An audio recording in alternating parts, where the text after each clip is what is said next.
It's good. All right.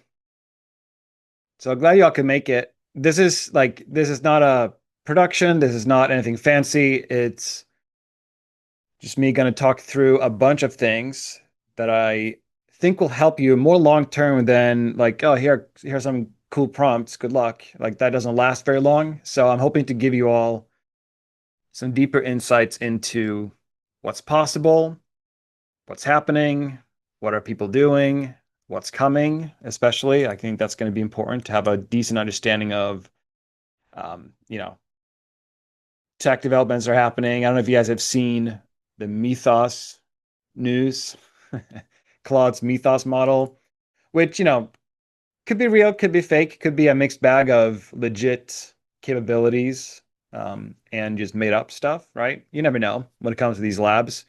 There's plenty they don't tell you. Um, there's also like there's plenty they don't tell you for good reason as well. So I think it's a mixture of marketing and hype.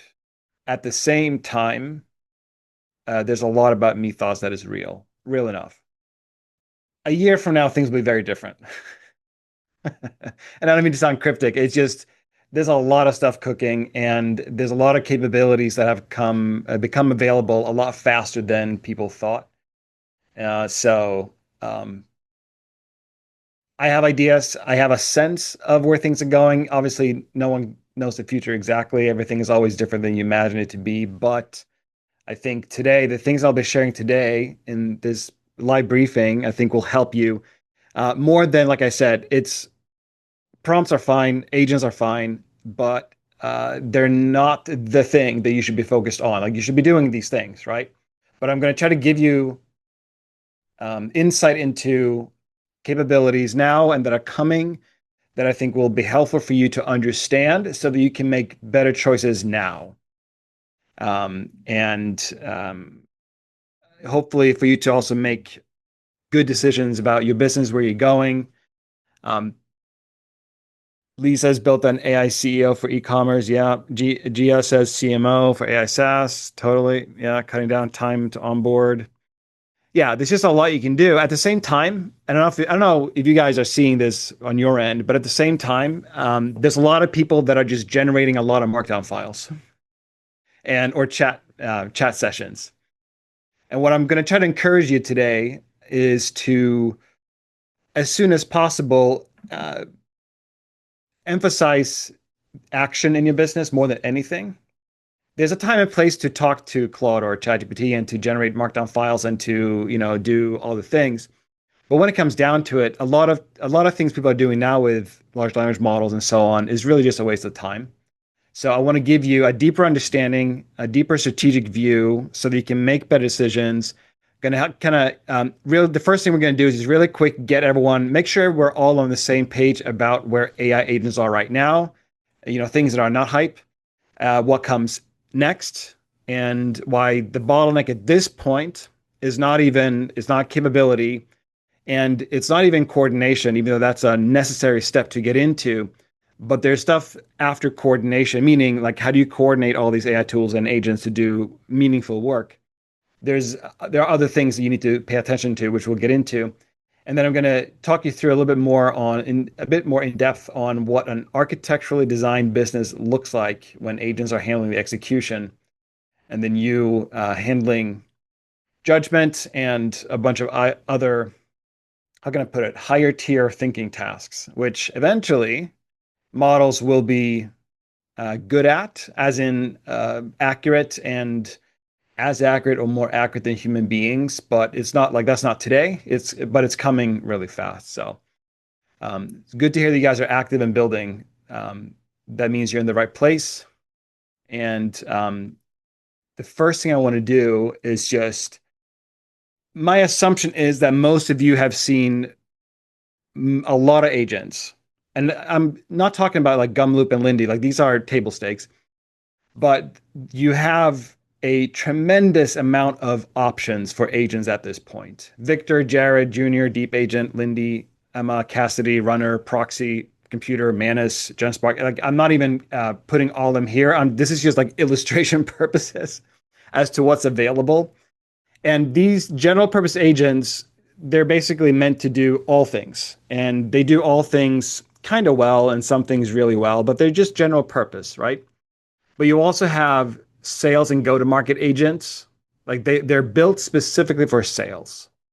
Jordan, Ava, Sybil, Piper, Rox, Mutiny, Omni, and they do all things sales. And again, like this is not all of them. I'm just grabbing examples so you have a sense of what's already here. Meaning that for most people, what you should not do is try to build your own agents, right? Like that might be a good choice for you and your business, but for a lot of people, it's not what they should be doing. They should just sign up for a couple of these platforms or maybe one of the general purpose ones and just have like Victor do all the things. And inside Victor or Jared and all these other platforms, you can obviously have sub agents and you can tell Victor and all these other platforms what to do across all kinds of teams and departments in your business. But what I don't want you to think is that, like one thing I've seen is very popular for the past couple of months now. Actually, it's been popular for longer than that, but it kind of hit a moment of, I don't know, virality or whatever.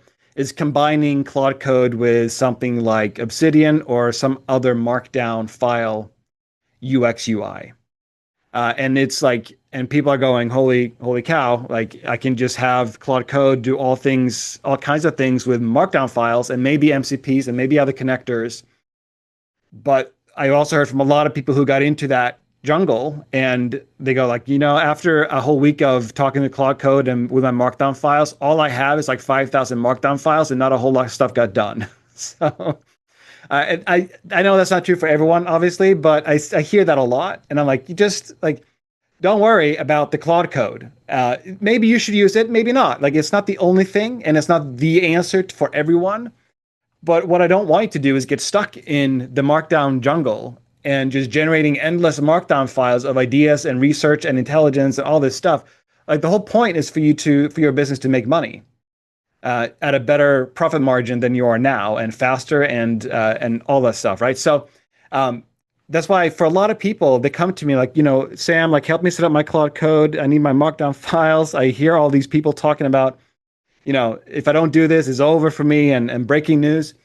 And I'm like, look, just sign up for Zoe, sign up for Rox and Finn, and you're done. Like that's all you need for your business, right? So just because there are a gazillion agent platforms out there does not mean that you have to go after all of them. It doesn't mean that you have to stick with any one single of them. You got to make those decisions based on where your business is at and what is important to how you do what you do.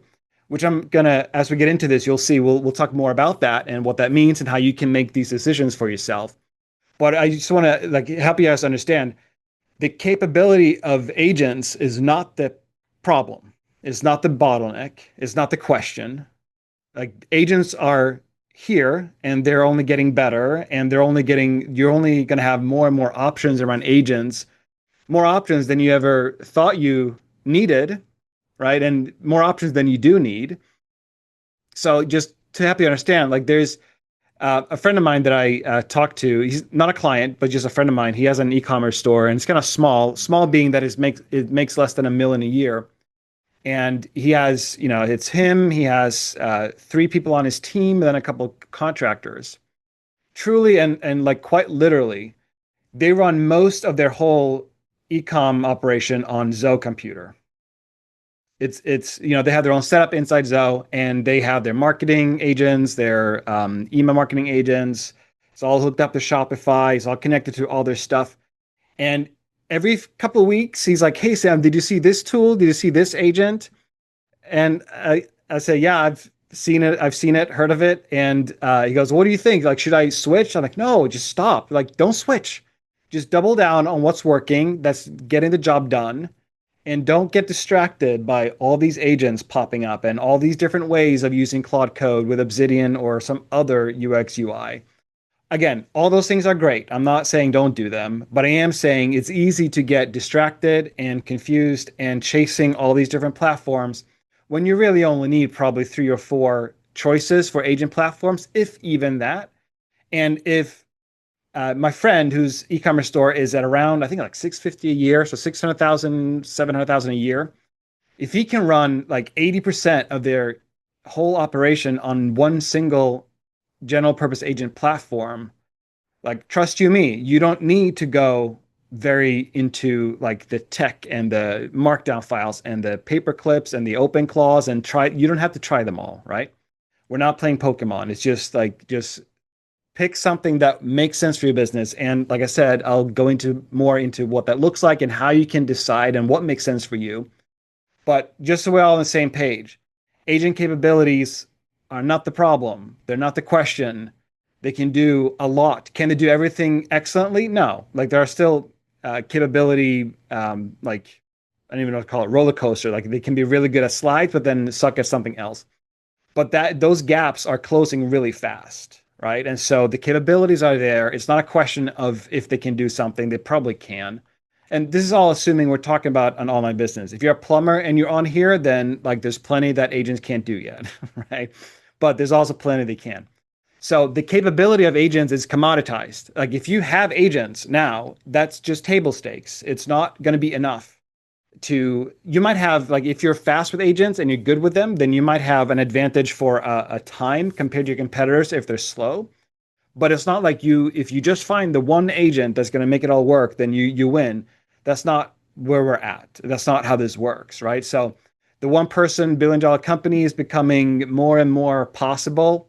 We've seen all kinds of controversial stories on this, Medvi and a bunch of others, and who knows what's real and what's fake. And what I want you to understand is it doesn't matter if the money side of things for like Medvi is fake. Sure, it matters from an ethical standpoint, right? So don't get me wrong.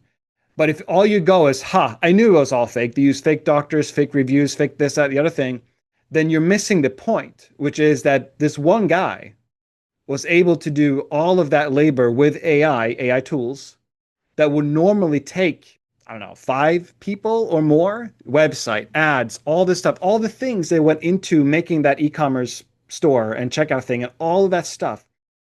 You know how that usually requires a lot of people, a lot of smart people who know what they're doing. So whether he made 500,000 or $50 million, like ignore the numbers, just understand that what one person or a small team can do now today with agents used to require 5, 10, 20 people with years of experience to do what him and others are doing, right? So that's just one. Like I know of several people who are getting close to 500 million or whatever it is, and it's just like 3 people in one company. Like so, the point of all that is understand that what you can do with agents at this point and other AI systems is much further ahead. And if the only thing if your only takeaway from Medvi is that like it's all a scam, is like it's kind of murky. So some of it is, I'm sure. There's also a lot of truth to it, but like it doesn't even matter. Like I don't even care that he's at what is it, 1.4 billion or whatever the numbers were. That's not the point.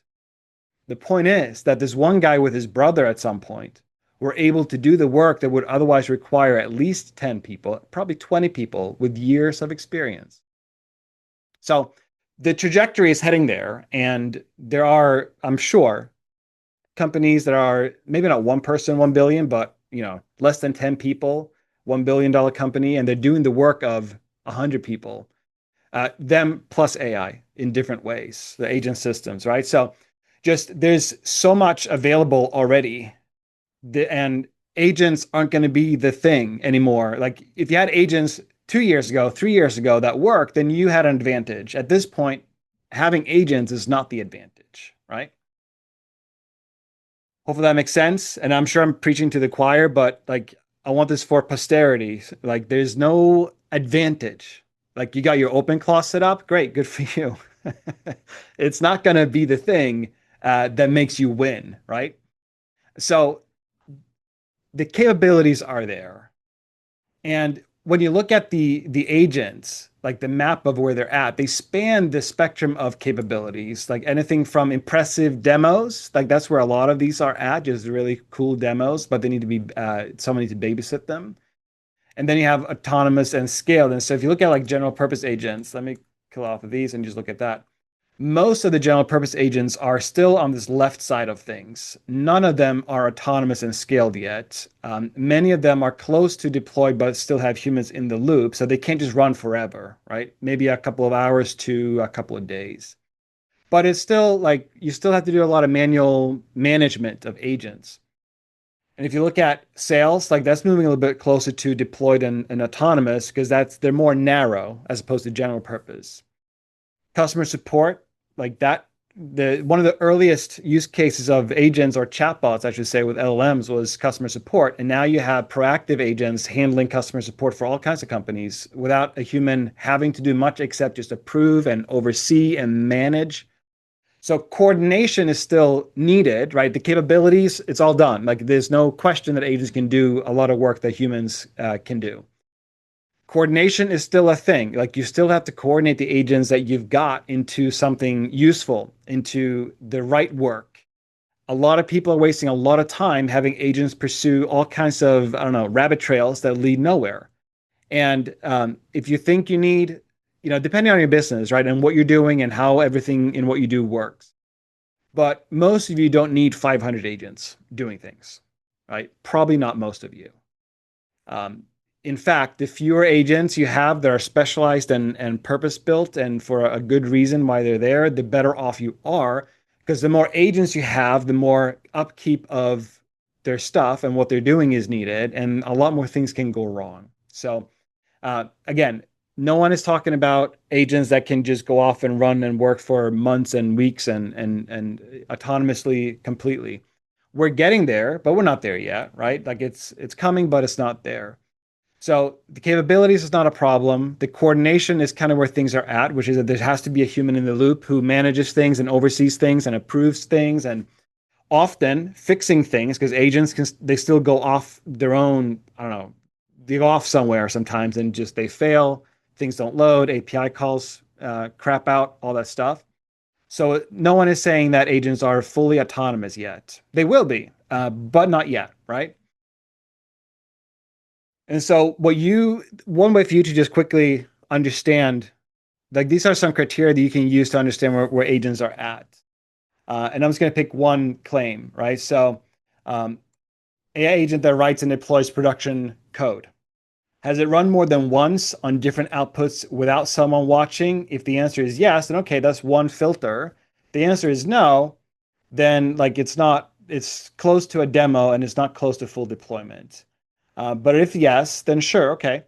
Does it fail gracefully when it hits something unexpected? Meaning, like, does it notify you? Does it do something to mitigate the failure? Or does it just produce an error code and it just keeps producing the same error code over and over again until someone notices that something is wrong?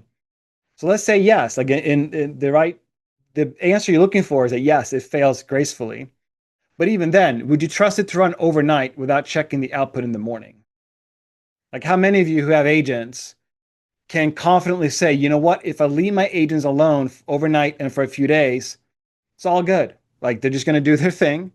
Nothing will go wrong, right?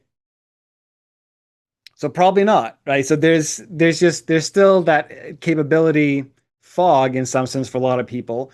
But these questions here, these filters here, are not for capabilities. They're here to show you that coordination is still the thing, right?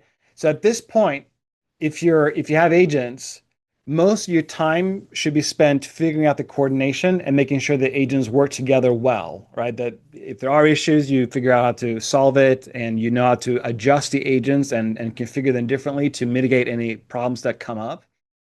But coordination is almost solved.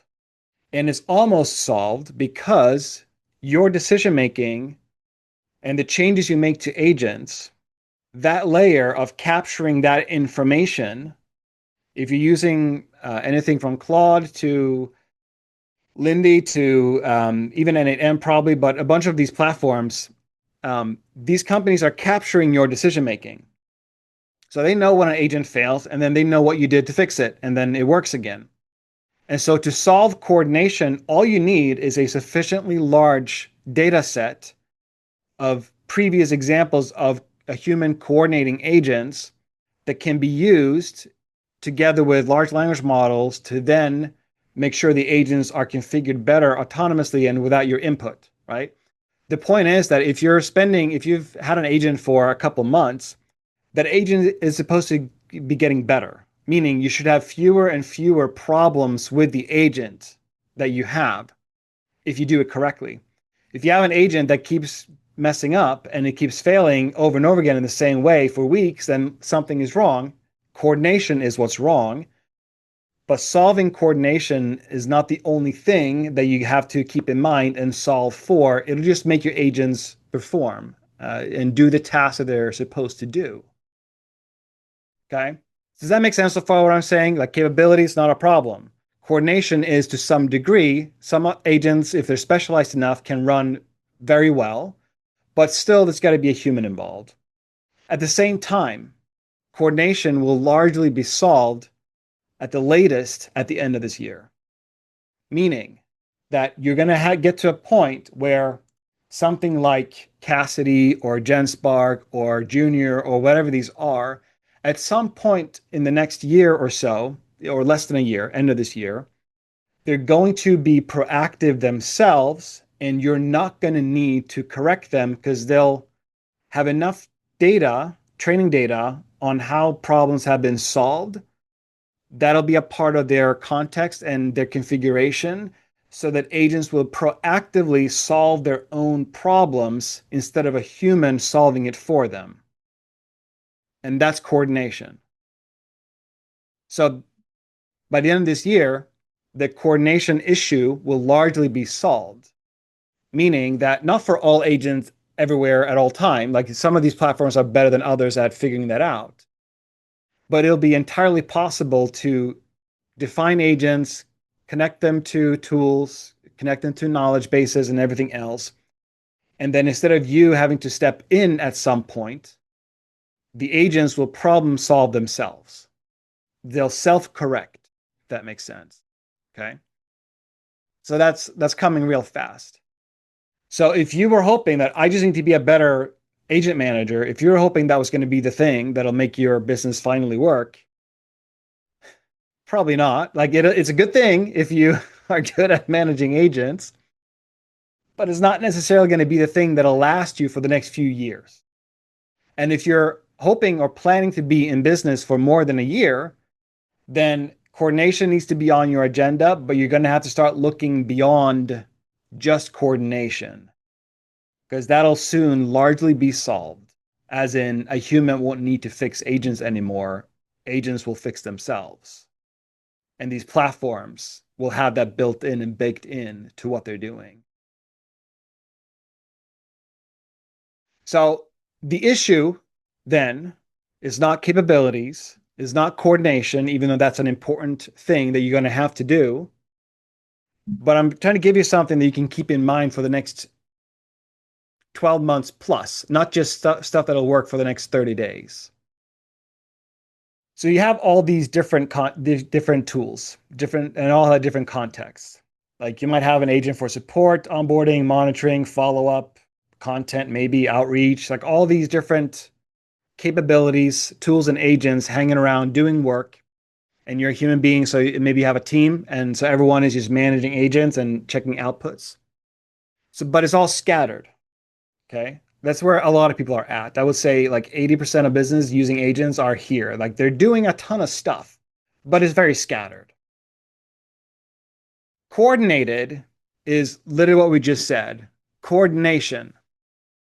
This is where things are more cohesive and there is a coordination layer that's usually a human, but it doesn't have to be a human. It can be a combination of humans and agents. But now you have marketing strategy, operations, and all these other categories of tools and agents working together more cohesively. So this is what coordination looks like. It went from scattered, everyone's doing their own thing, to a bit more streamlined because there's a coordination layer, a human being usually. And this will last you for 9 months, 10 months or so. Again, I'm not saying you shouldn't focus on coordination, but just trying to give you a sense of like the coordination question is going to be solved pretty soon. And what you're looking for instead is not to rebuild your business. Most of you don't have to rebuild anything, but you want to redesign a few things. You want to have agents grouped by actual work, so production, pipeline, delivery, intelligence. And instead of thinking of the typical org chart of the CEO and direct reports and then team members, you have the marketing team here and then the sales team here, and there are people grouped in different silos. You want to start thinking about cognitive architecture. And that goes beyond here are groups of agents or humans. And instead, you want to think about your business through the lens of cognitive labor, which requires a cognitive architecture. Meaning, if you have, let's say, a simple example, you have an email team, and maybe it's like an email marketing manager and a copywriter and maybe a couple other people in this email team. That's the human side. And then replicating that with agents so that each person has one agent each that they use to do work. And then eventually maybe there are agents that can do work instead of humans, and so the human can focus on other things. But if all you're doing is replicating the org chart and having agents instead of people on the email marketing team, that'll last you a while. It'll give you not an advantage, not an unfair advantage, because that's what everyone is doing. Everyone is trying to turn everything into agents, right? So humans become agents, or humans have agents as sidekicks and whatever, co-pilots and so on. That's a good thing, but you're still just here. What you're looking to do is to start thinking in terms of cognitive labor. So in that email team, the email marketing team that I just mentioned, maybe it's humans plus agents, or maybe at some point it's all agents.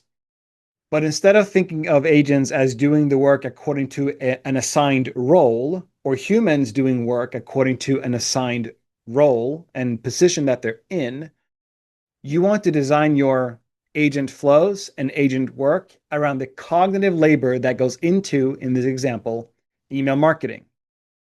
There's analysis of email marketing metrics, processing of those metrics, then inform and adjust strategy.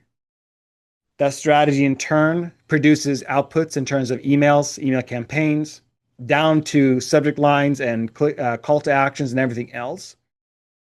And what I'm describing is the cognitive labor of email marketing. I'm not talking about what person or what agent does what. I'm describing what the mental labor, cognitive labor is in terms of producing email marketing that makes money, increases engagement, and does all the things with email marketing that we all know we should do.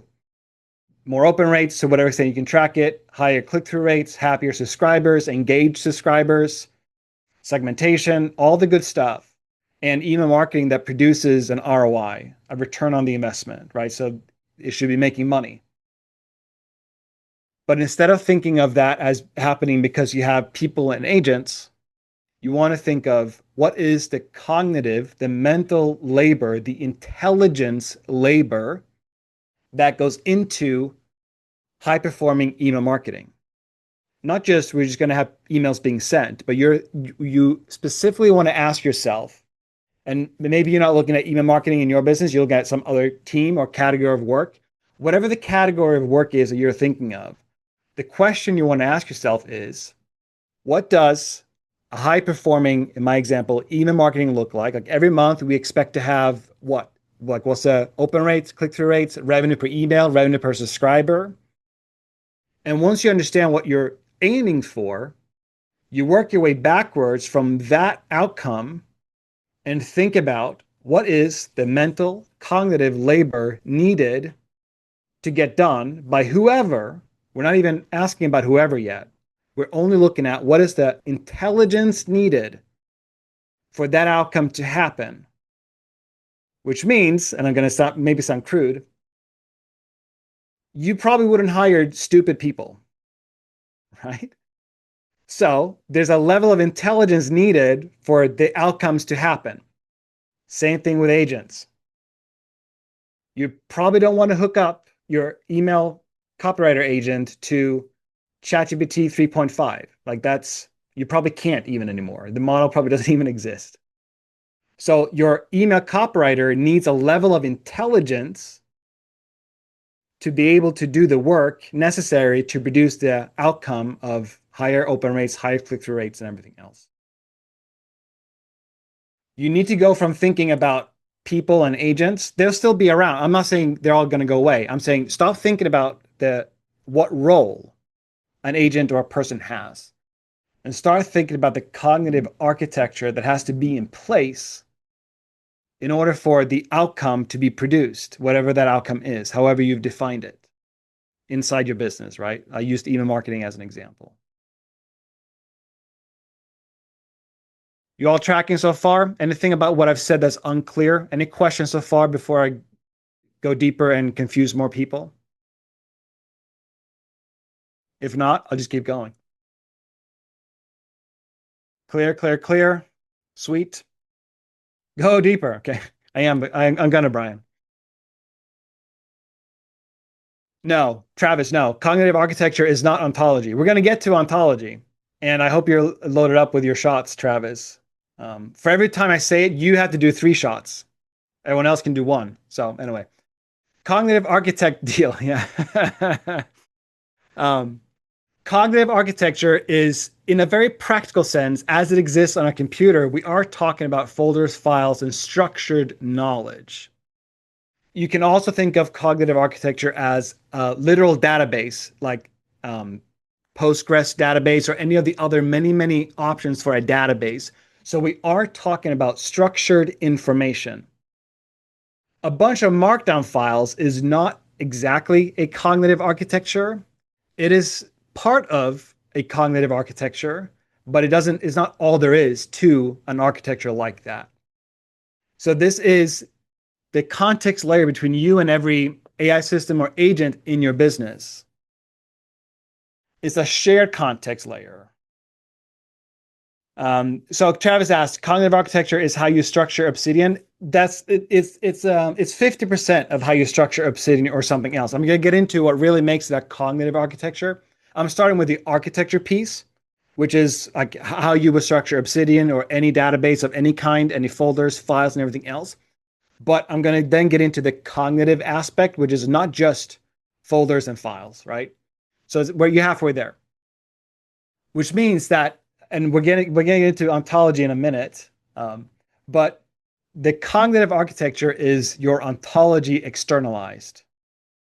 It's a redesigned business structure turned into files, folders, and structured knowledge. And then those agents that you have operate from a single source of truth instead of guessing at context every session or having their own context isolated with themselves. So if you're looking at this, when everything is scattered, like this agent here, the research agent might have one piece of context that really the qualifier agent needs, but they don't have a way of sharing it, right?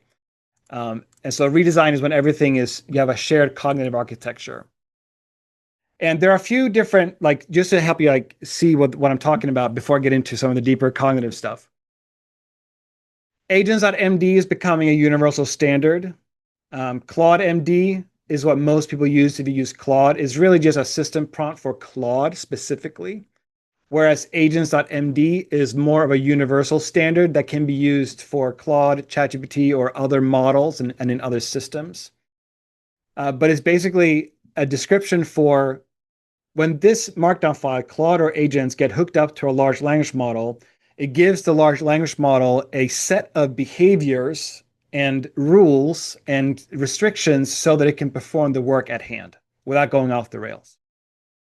Right? So let me see if I can go back to this. It's like a master context, business decision voice. Soul, which is some of these is experimental, and we'll see if soul.md becomes a standard for agents. It may or may not become a standard, right? But that's where you give your agent an identity. So personality, values, boundaries. User.md has become the standard for operator context. So this would be about you, your background, your preferences, every information about you and who the agent is interacting with. Tools would just be like a description of the tool stack. Like what tools do agents have access to, and how are they supposed to use them? Like for what in what context are they supposed to be using these? Skills would be, I'm sure you are all familiar with skills at this point, so I'm not going to dwell on it, but that's just a folder of modular instructions that agents load on demand.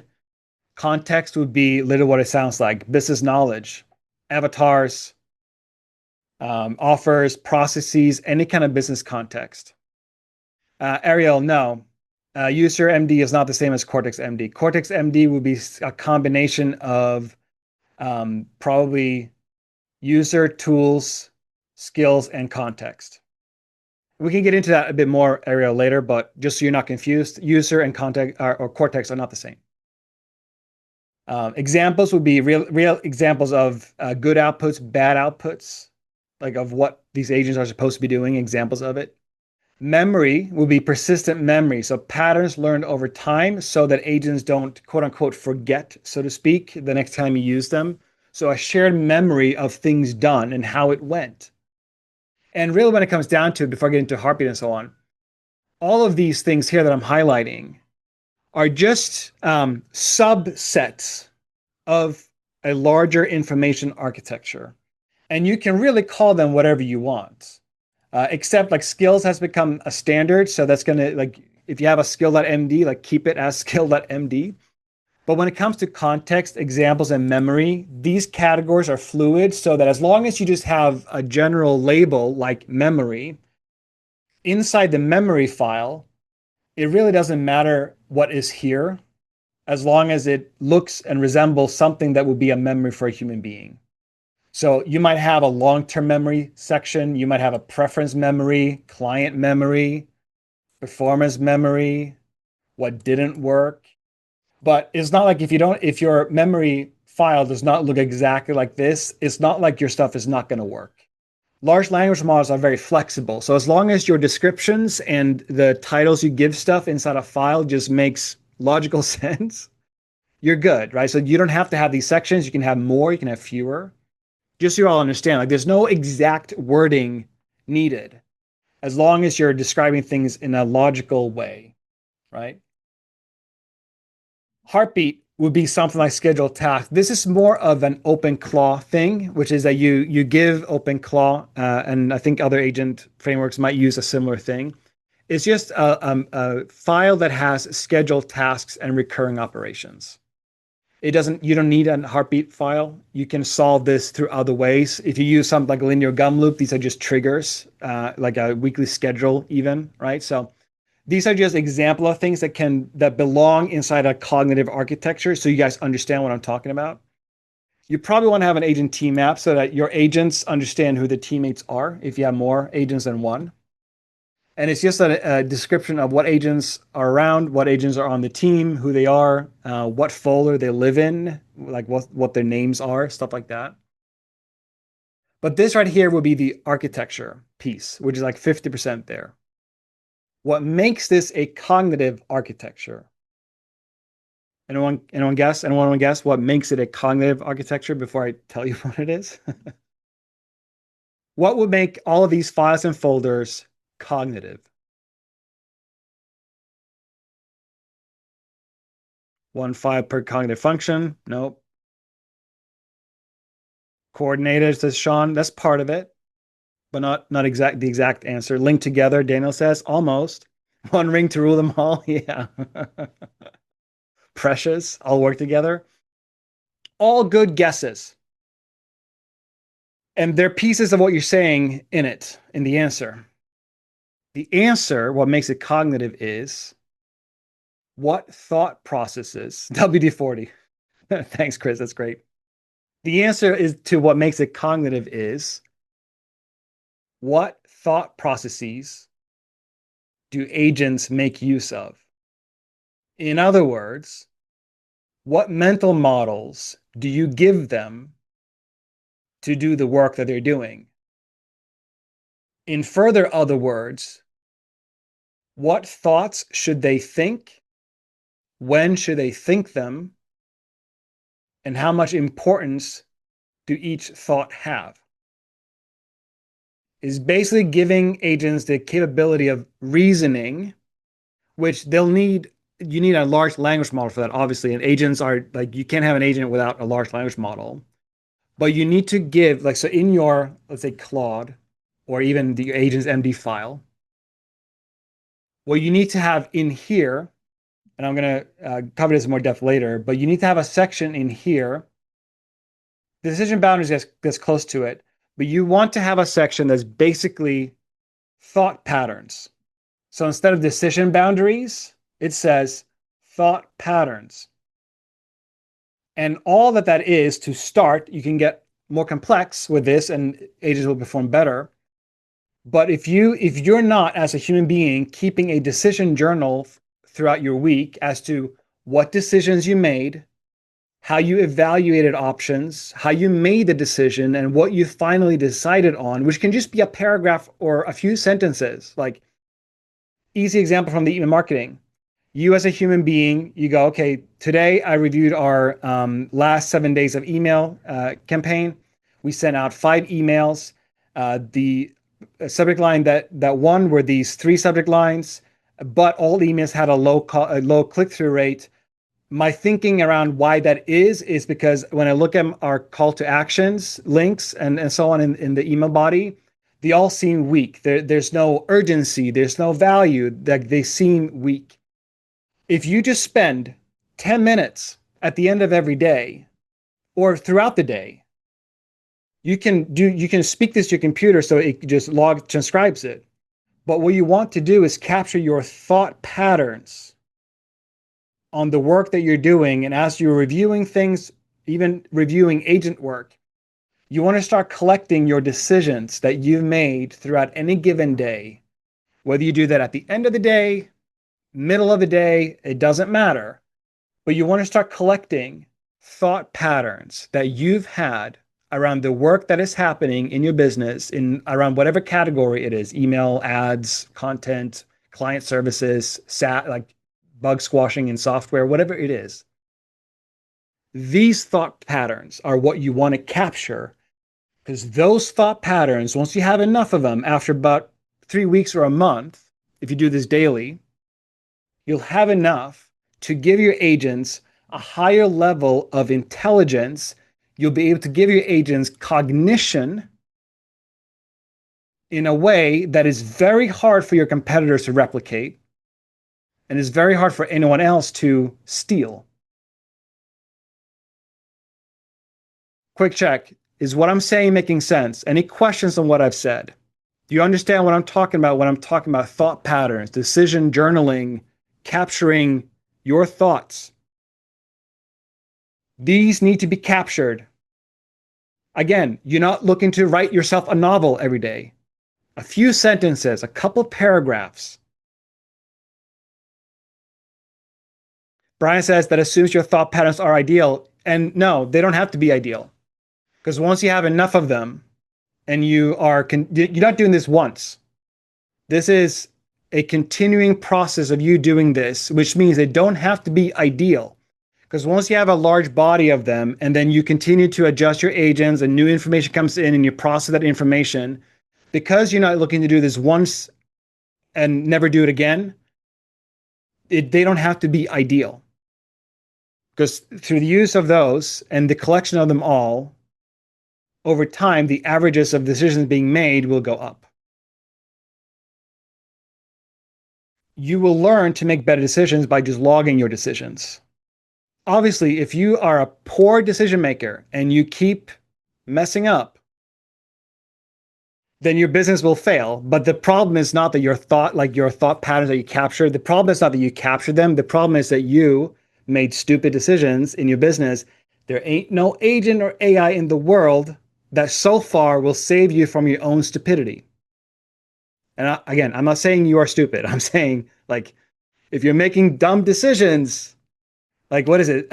Play stupid game, you win stupid prizes. Like, it's eventually, large language models be so much smarter than you that you don't even need to tell it to do anything and say, hey, go make me money today, and then it'll do it.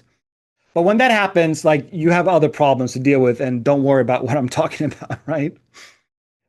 Chris says, would we create a unified body of thought patterns in a single cognitive layer orchestration, or would we create thought processes by agent cohort? Start with agent cohorts. Don't try to build the thought patterns for your whole business right off the bat. Don't do it. Start with a few agents that are doing something meaningful. Start there. And the thought patterns you're capturing as you're collaborating with your agents, or maybe you don't have agents yet, whichever it is, but start with just a few of them. Don't try to build your cognitive architecture for your whole business yet. Like, don't do it. It's not going to work. Agent by agent in whatever size cohort or team they might be in. Ryan says, do I load these thought patterns into Claude? Any which way you want, Ryan. If you're using Claude, then they literally you can have, you might start off having your thought patterns as a section inside claude.md in whatever folder they might live in.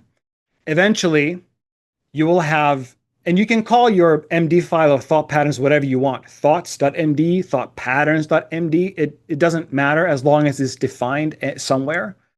Eventually you will have a separate file that are thought patterns. And so, for example, with some clients that I work with, they ended up having thought pattern files for each agent team. So the email marketing agent team had their own thought pattern file, right?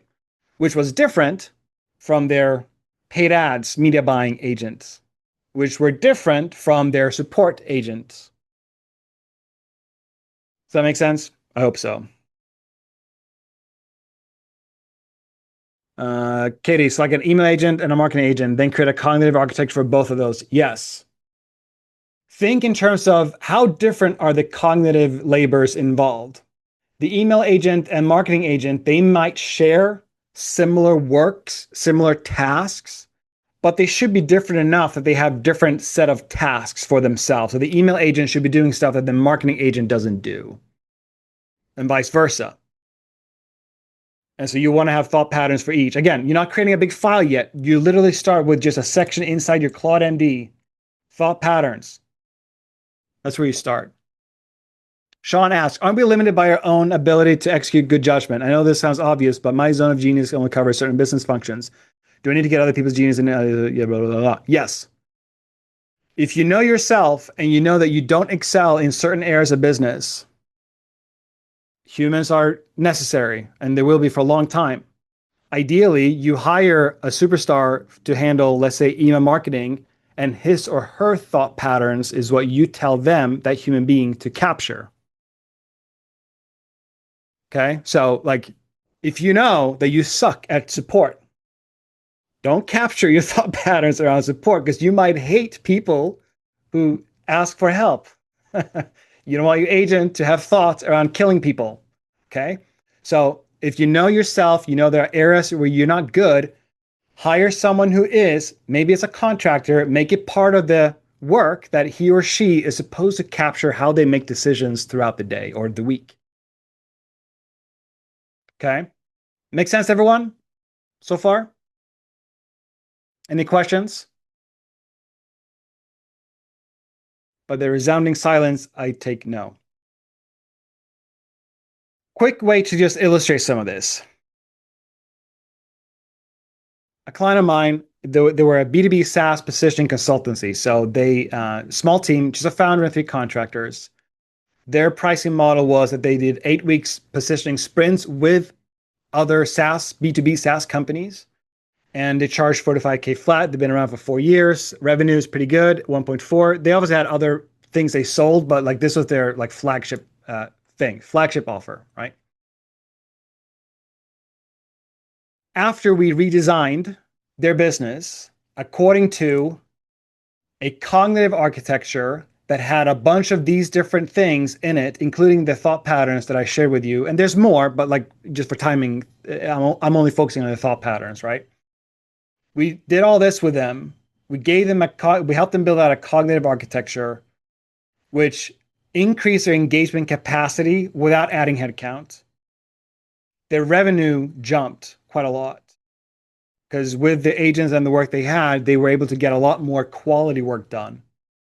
and the founder execution hours, so the hours that the founder had to spend doing things went down from 32 to 9 hours per week. And then time to first draft, like it took them about 3 weeks to generate the first draft of this project for people. And that now took 4 days instead of 3 weeks. And net promoter score, which is just a measurement for client happiness or satisfaction, was flat, meaning that they always got a 9 out of 10 and they stayed 9 out of 10. So even though things got faster and they had agents within a cognitive architecture, people were still happy. Like no one went like, the quality sucks. What are you guys doing?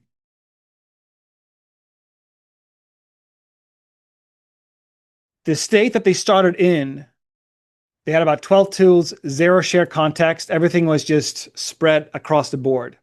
Notion, Perplexity, Claude, GPTs, like all of it. Zapier even. We moved them into a more coordination. Like remember the word coordination? So now it was all connected, but same structure. And they could have stayed here and they could have done really well. Like revenue would have been great. So like they were operating at a very good level here with the coordination. But they also know that because they are a SaaS positioning consultancy, they knew that their days were numbered in their category of business. So the founder was like, Sam, we have to go all the way. We have to do a redesign.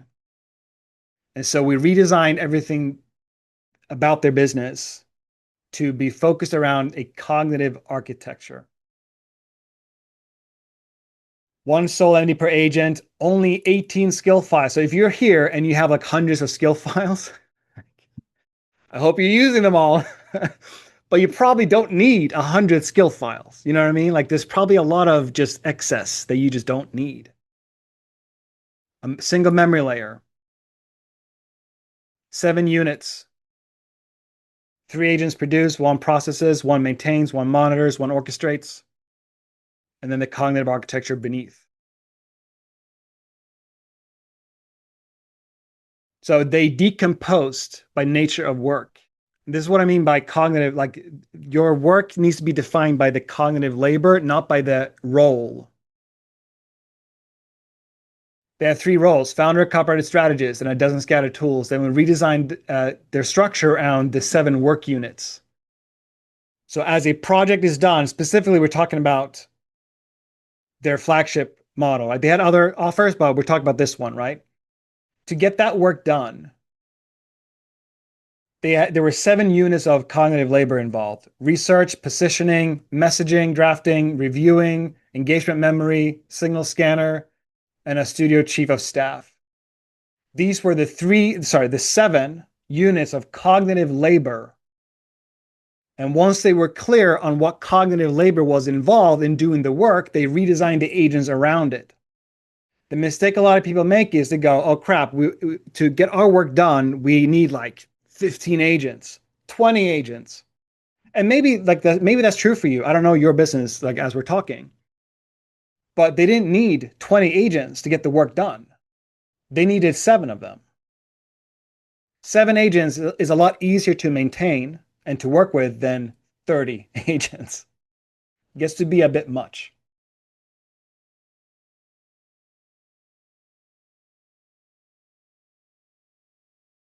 The real true asset that they were building is the data set of what the architecture produced. So every engagement turned into new decisions, revisions, and outcomes back into the system.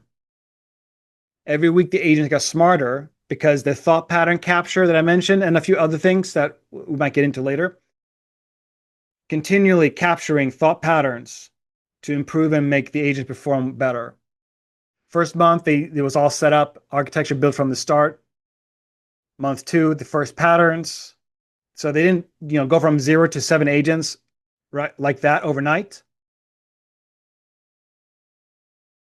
They built it successively over time, okay, which is key. The first pattern started to emerge here. The research synthesis agent spots repeat competitive moves across 2 clients in adjacent categories. Okay, good. So they just keep stacking, keep adding the thought patterns, okay? Month 3, They added 2 more agents, 15 engagement total in the system. The reviewer scorer agent starts catching drift the founder used to catch on final review. So they're catching drift and mistakes earlier instead of at the end. Founder reduced final review time by 40% in month 3. Month 4, 22 engagements. Positioning hypothesis generators are scoring hypotheses more accurately than the founder predicted against actual client outcomes. So at this point, because they have a shared cognitive architecture, because they've been capturing thought patterns and a few other things that make up cognition, agents are getting smarter than the founder. Month 5, they expand capacity. The senior copywriter is now freed up for the top 20% engagement that demand founder level taste, right? Month 6. So over these 6 months, continually capturing and adding to the cognitive architecture over time, not overnight, over time. They didn't build 7 agents in 1 week. Month by month by month, they built it from the ground up. They didn't add AI. They didn't automate. Like they automated, but the point wasn't that they went, we need AI, we need automation, we need this, that, the other thing. They just redesigned around how their work flowed. All this scatter stuff moved into coordination. Coordination turned into a redesign of cognitive architecture. The founder asked me, he goes, Sam, I don't even know if we need 40 agents or like 70 agents. I can't tell. I don't know. And I made a bet with him. I said, I bet you we can fulfill this product with less than 10 agents. Like, I bet you we can. And he's like, there's no way. Our work is too complex. We have too many moving pieces. We're doing too much. There's no way. The agents aren't good enough. Blah, blah, blah, blah, blah. Excuse. And we had $1,000 bet. So I made $1,000 off of the bet just because I like, less than 10 agents. I'm telling you, less than 10 agents. So again, you'll get the recording of this. Like, don't worry about it. You can screenshot if you want, but like you'll get the recording, right?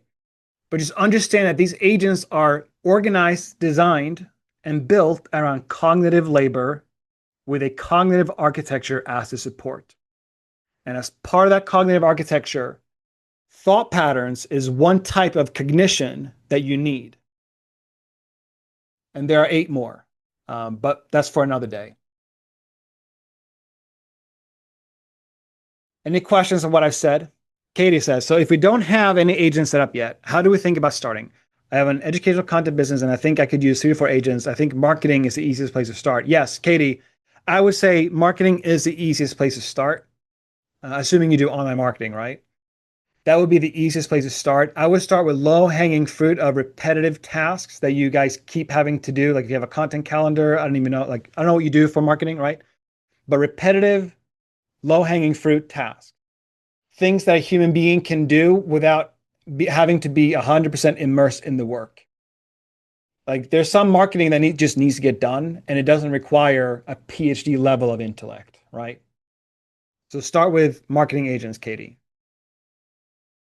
Chris, is this approach an advantage until 12 months time when LM solve orchestration cognition, or will this be a longer term? This will be a longer term advantage because what you're doing as you're building your cognitive architecture is that you're building into your business a moat and an unfair advantage for serving the clients or customers that you have, whether you sell a service or a product. You're building an asset into your business that no other large language model is going to be able to replicate at a high enough degree of accuracy. Large language models are, as the name suggests, large, massive, huge data set, which means that they're not specialized. They do all kinds of things really well, even at a PhD level of intellect. But it does mean that if you have your way of serving clients or customers, selling a product or service, and you're building out this cognitive architecture, that architecture becomes a moat and an unfair advantage because it has specificity and detail over time that a large language model does not have. And for a large language model to reverse engineer how your business does what it does, it'll take the large language model a lot of work, a lot of compute, a lot of time, And even then, it won't be able to do so at 100% accuracy, which also means that this is something you're doing that a competitor can't copy. For some of you, this would be a wake-up call because you're going to go about your business and you're going to look back at a few weeks of capturing your thought patterns and other cognition types, and you're going to realize, when it comes down to it, my business is nothing special. We're not doing anything inside our business that Joe down the street is not doing. So for some, that'll be a hard pill to swallow because it means that you're doing stuff that is generic. But it's also better to know this than to not know it. Because if you know it now or within a few months, then you'll have a chance to avoid the apocalypse, if that makes sense. Does that make sense, Chris? Unless it's Mythos. Well, Mythos is funny. Like that's a cybersecurity model, so it's meant to find vulnerabilities. So the only way Mythos can screw you is if you're hooked up to the internet and you're leaving, like you get hacked by Mythos and your computers get hacked, right? That might be a problem, right? But it's not like Mythos is not meant to steal your business. It's built specifically for cybersecurity stuff. So Chris, I hope I answered your question. Anyone else? Any questions before I just kind of finish this off? I know we're a little bit over time, but I want to give you guys a chance to ask questions. Anything that doesn't make sense?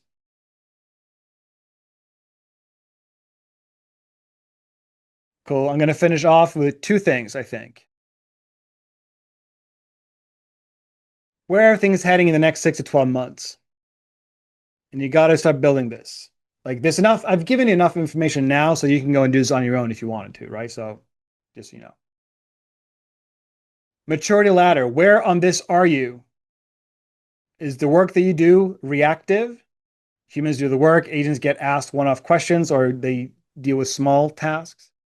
Most people are here. They're reactive. Some are in the second layer or rung two, which is automated. Agents execute predefined work on triggers or schedules. So there's a weekly competitive scan. There's an inbound lead qualifier, stuff like that. Very few. Some of my clients are, but I don't know everyone who's on here. And I'm not sure a lot of you are in the attentive layer, which is where agents interpret, surface, and recommend before you think to ask. This is where the architecture is needed.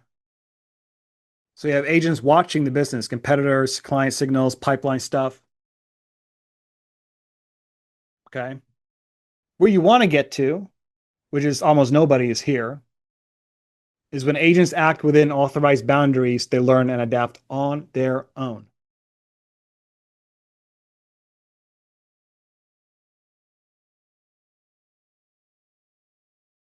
Make sense, everyone?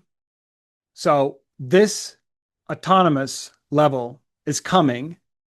Some are close to it, but a lot of people will be able to get here to the autonomous level by this time next year, if not sooner, depending on the complexity of your business, right? But you should be able to get to attentive pretty fast.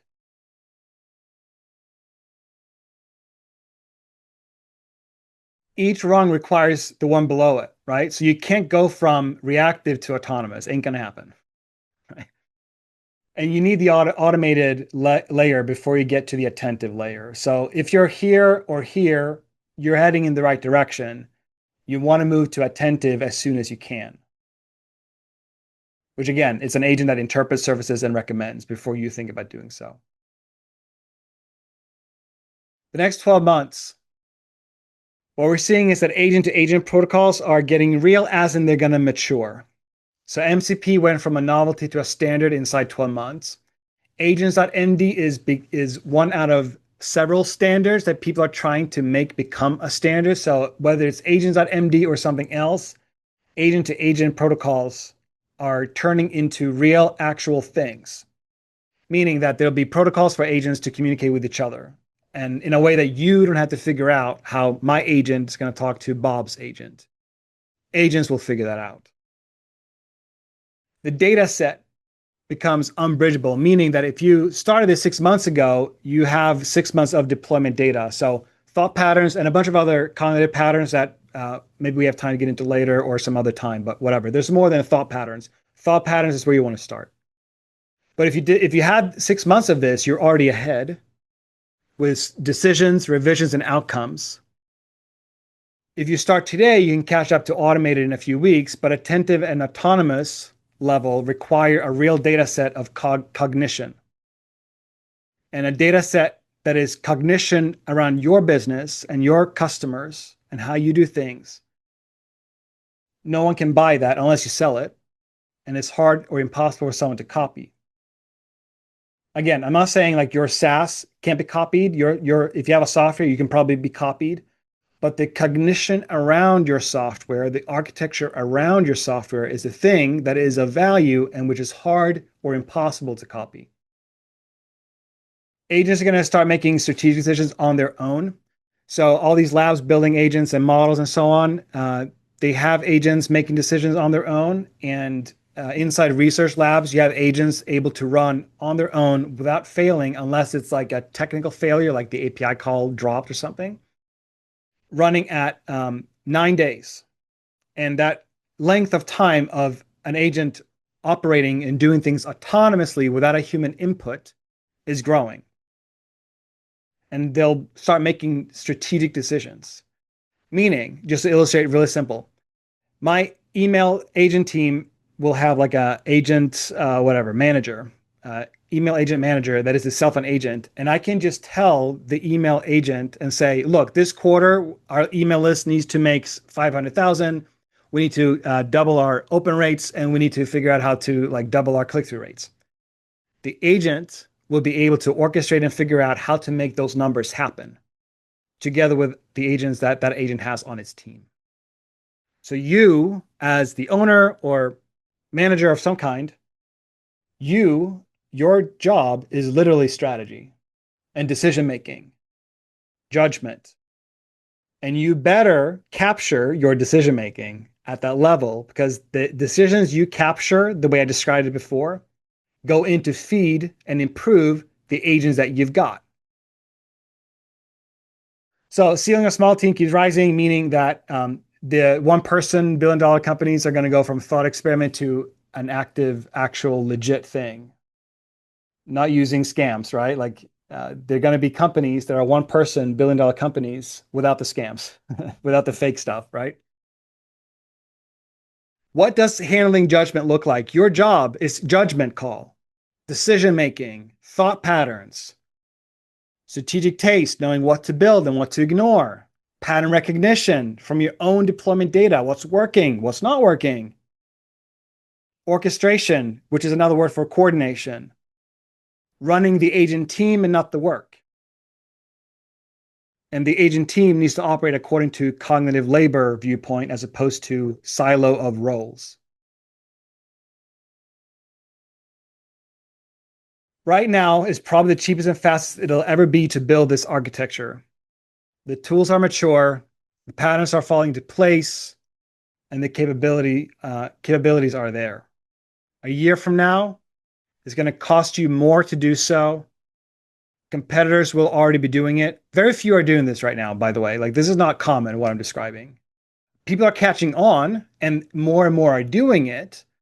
So I think like you'll start seeing people talk about this probably over the next couple of months, right? Because word spreads.